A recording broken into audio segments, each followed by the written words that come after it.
Selamat pagi pemirsa, Presisi Pagi kembali hadir untuk Anda edisi Senin 5 Mei 2025. Selama 1 jam ke depan kami juga telah menyiapkan sejumlah informasi terkini. Bersama saya Bribda Joyshinika, kita lihat dulu 3 berita utama pagi ini. Kapolrestabes Palembang Polda Sumatera Selatan menggelar konferensi pers terkait pengungkapan kasus pencurian dengan pemberatan yang melibatkan pelaku berinisial RS yang telah melakukan aksi pencurian di lebih dari 100 lokasi sejak tahun 2023. Peringatan Hari Buruh Internasional atau May Day tahun 2025 di Kabupaten Karimun, Provinsi Kepulauan Riau berlangsung aman dan kondusif.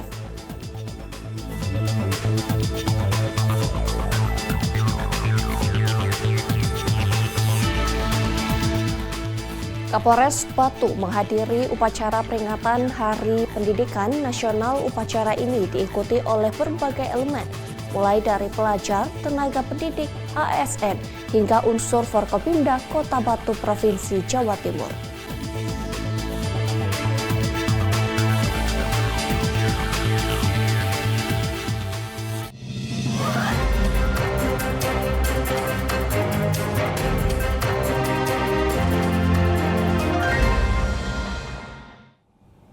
Pemirsa, Kapolrestabes Palembang Polda Sumatera Selatan Kombes Pol Haryo Sugihartono menggelar konferensi pers di lobi Patria Tama Polrestabes Palembang terkait pengungkapan kasus pencurian dengan pemberatan yang melibatkan pelaku berinisial RS yang telah melakukan aksi pencurian di lebih dari 100 lokasi sejak tahun 2023. Baik, rekan-rekan sekalian, terima kasih atas kesempatannya. Sore hari ini kita kembali rilis terkait tentang pengungkapan kasus yang telah dilakukan oleh Satuan Reserse Kriminal Polres Palembang. Demikian juga unit Reserse Kriminal Polsek 1 dan unit kriminal Polsek IB2.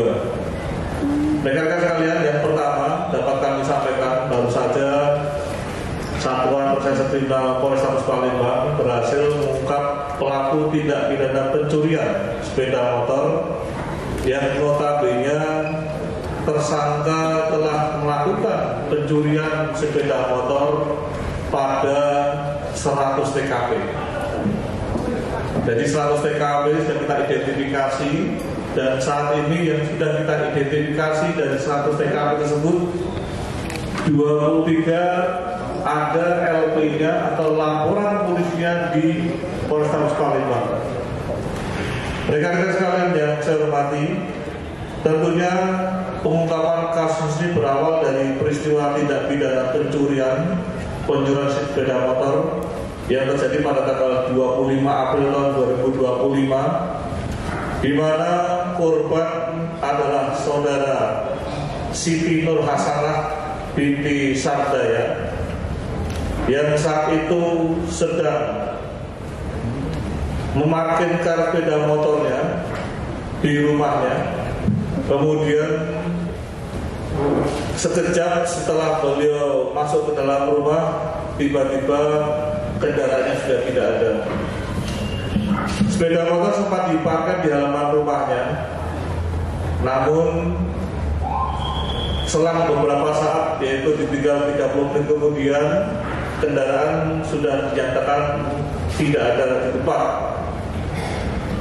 Akibat usaha tersebut, setelah dilakukan pendalaman, didukung dengan bukti-bukti petunjuk yang ada, bahwasanya terungkap 4 orang tersangka yang telah melakukan pencurian sepeda motor milik korban, yaitu saudara Siti Nur Hasanah, yang pada akhirnya dengan barang bukti petunjuk yang ada, kami telah berhasil menangkap 1 dari 3 tersangka tersebut. Saya ulangi, 1 dari 4 tersangka tersebut yang saat ini sudah kita lakukan penahanan. Sebagai tersangka adalah saudara Randy Saputra bin Zairin, pekerjaan buruh harian lepas, tempat tinggal Kelurahan Ulu, Kecamatan SU1, Kota Palembang. Sementara itu sebagai tersangka lainnya yang statusnya masih DPO adalah Saudara Felix, Nana, dan Amek. Rekan-rekan sekalian yang saya hormati, modus daripada tindak pidana ini adalah melakukan perusakan kunci stangnya. Dengan demikian, sepeda motor milik korban berhasil dengan mudah dilakukan pencurian. Dan sebagai informasi tambahan, bahwasanya atas penangkapan tersangka tersebut, kami telah berhasil mengamankan barang bukti berupa satu helai celana Levi's merek Louis Martin berwarna biru yang notabene milik tersangka pada saat melakukan tindak pidana tersebut. Demikian juga satu helai baju warna kuning bertuliskan kardinal, satu buah helm berwarna hitam, dan uang tunai hasil penjualan sepeda motor sebesar 500.000. Rekan-rekan sekalian yang saya hormati, dengan adanya pengungkapan kasus tersebut, kami masih menyisakan PR. Yang pertama, PR-nya adalah melakukan pembuktian atas 23 TKP lainnya, serta mengidentifikasi kurang lebih 77 TKP yang notabene mendasari pengakuan daripada tersangka telah melakukan tindak pidana tersebut. Sekali lagi, dari 100 TKP yang ada, kami sudah mengidentifikasi laporan polisi yang ada di Polrestabes dan terungkap ada kurang lebih 23 LP yang sudah kita identifikasi dan pelakunya adalah Saudara Randy Saputra bin Zaid. Inilah ke depan kami akan menyelesaikan PR ini. Dengan demikian tentunya akan memberikan catatan bagi Satreskrim atas penyelesaian perkara curanmor yang notabene 23 TKP, 23 LP sudah kita lakukan penangkapan tersangkanya. Rekan-rekan sekalian yang saya hormati, tentunya dengan adanya pengungkapan ini kami tidak selesai sampai di sini. Kami masih menyisakan PR yang kedua, yaitu menangkap para pelaku kejahatan lainnya, yaitu 3 DPO lainnya yang saat ini sudah kita identifikasi. Tinggal kita menunggu waktunya kapan penangkapannya. Rekan-rekan sekalian, demikian prestasi dari Satreskrim yang tentunya sekali lagi menjadikan tugas kami untuk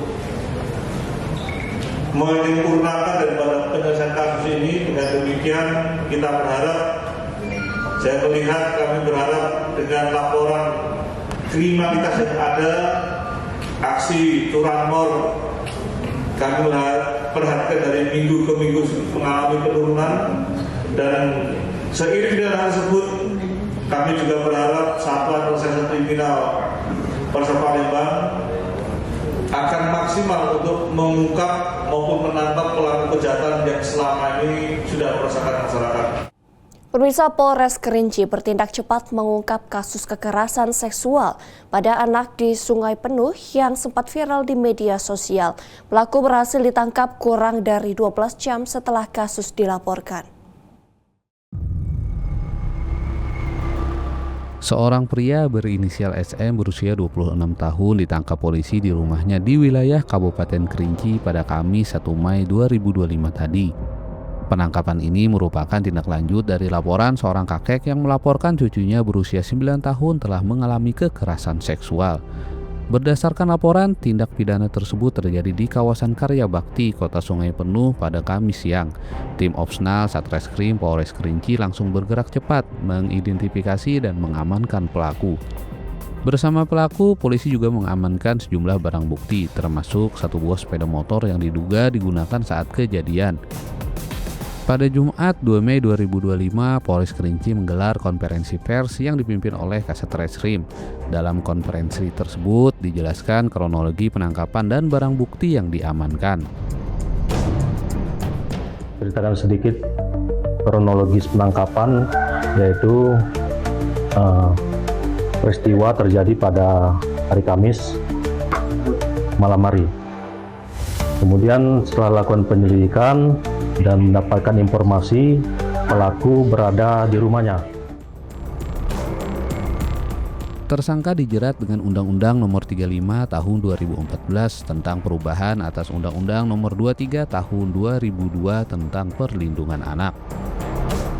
Polres Kerinci berharap penanganan cepat ini dapat memberikan rasa keadilan bagi korban dan keluarga, sekaligus meredam keresahan yang sempat meluas di masyarakat dan media sosial. Dari Humas Polres Kerinci melaporkan untuk Polri TV.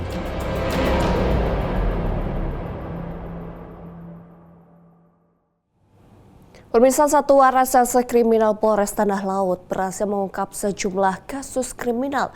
9 orang tersangka berhasil diamankan dalam kasus pencurian hingga penggelapan BBM. Berikut konferensi pers yang digelar Polres Tanah Laut selengkapnya. Assalamualaikum warahmatullahi wabarakatuh. Saudara-saudara kita sekalian, ungkap kasus yang dilakukan oleh Satreskrim Polres Tanah Laut, di mana pada beberapa hari yang lalu telah mengungkap 3 kasus curas dan rek, kasus curas alat musik gamelan, dan penggelapan dalam jabatan. Dan juga saat ini kita sedang melaksanakan operasi sikat kita, di mana sasarannya salah satunya masalah kejahatan jalanan, kemudian pencurian pemberatan juga, dan juga terkait dengan premanisme. Dan kami mengharapkan juga dalam hal ini masyarakat, khususnya masyarakat Tanah Laut, dapat membantu mengungkap kasus yang kami lakukan di Polres Tanah Laut ini. Jadi bermula dari pihak perusahaan itu merasa ada kejanggalan terkait dengan hasil penggunaan BBM, sehingga ada selisih kurang lebih 6.000 liter atau 6 ton BBM itu hilang. Kemudian kami melakukan penyelidikan dan kami mendapati beberapa keterangan dan juga petunjuk bahwasanya ada bermain oknum daripada pegawai di perusahaan itu. Tersangka saudara inisial BS, kemudian inisial W, inisial M, dan inisial A ini memanipulasi pengisian bahan bakar yang awalnya sudah dilakukan solding di dalam tangki, kemudian masih ada sisa dikeluarkan melalui selang penghubung antara tangki ke tangki. Dengan kurang lebih berjalan itu mulai dari bulan Desember sampai kemarin bulan April, bulan April itu ada terkumpul berdasarkan audit perusahaan itu ada 6.000 liter atau 6 ton. Dan kemudian materi kurang lebih di atas 1 juta. Kemudian daripada itu motif tersangka melakukan itu dipakai untuk kebutuhan sehari-hari, dan ancaman pasal yang kami terapkan itu juga melanggar pasal 374 ayat 374 KUHP penggelapan dalam jabatan dengan ancaman hukuman 5 tahun penjara. Kita kasus pencurian alat musik gamelan yang total ini korban ini juga merupakan anggota daripada DPRK Kabupaten Tanah Laut, yang mana gamelan ini biasa sekali digunakan oleh pemerintah Kabupaten Tanah Laut untuk mengisi seni budaya tahunan. Mengungkap bahwasanya pelaku daripada pencurian dengan pemberatan ini juga termasuk karyawan di usaha tersebut. Jadi korban ini memiliki usaha itu yang biasanya digunakan dipakai untuk pemerintah Tanah Laut untuk menjaga seni budaya, dan memakai orang untuk biasa mengontrol di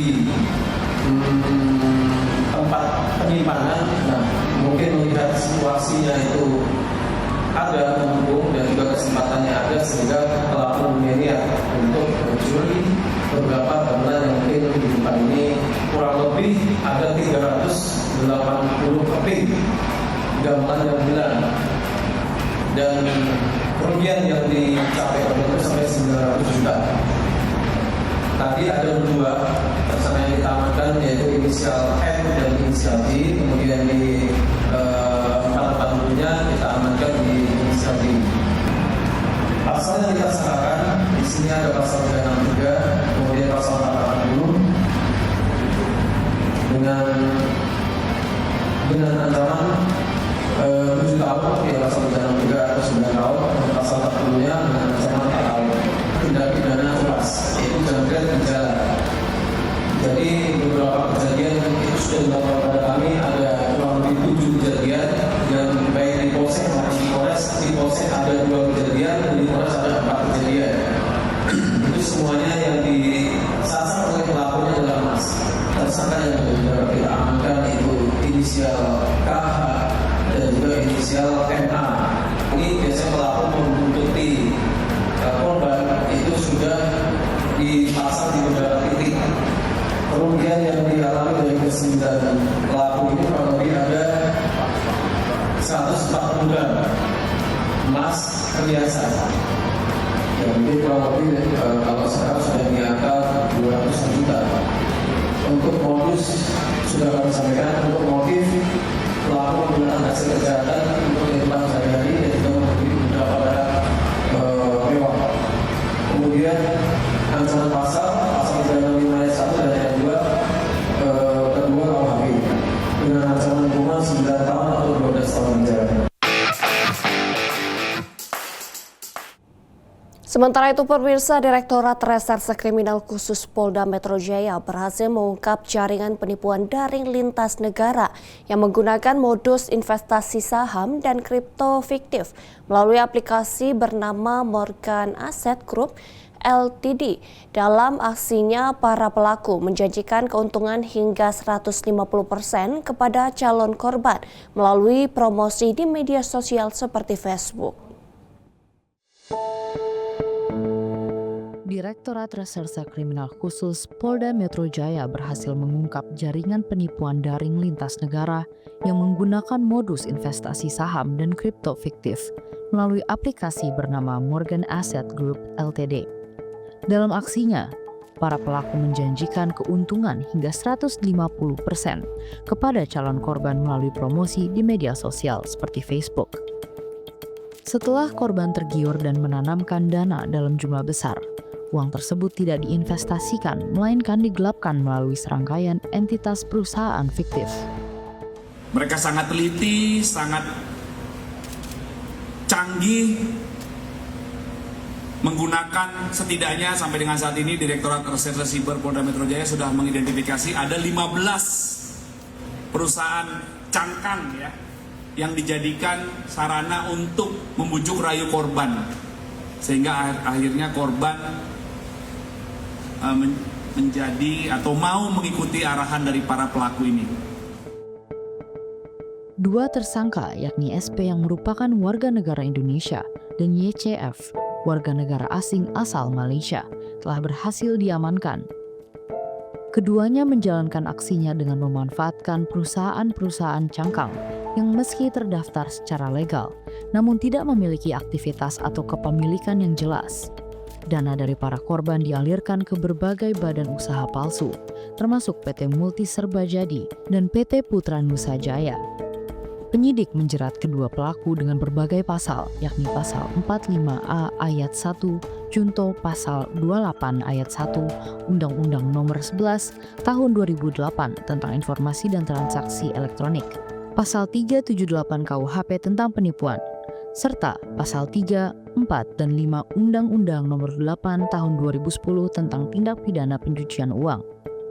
Polda Metro Jaya saat ini masih mengembangkan penyelidikan untuk menelusuri kemungkinan keterlibatan pihak lain dalam jaringan kejahatan siber internasional ini. Dari Humas Polda Metro Jaya melaporkan untuk Polri TV.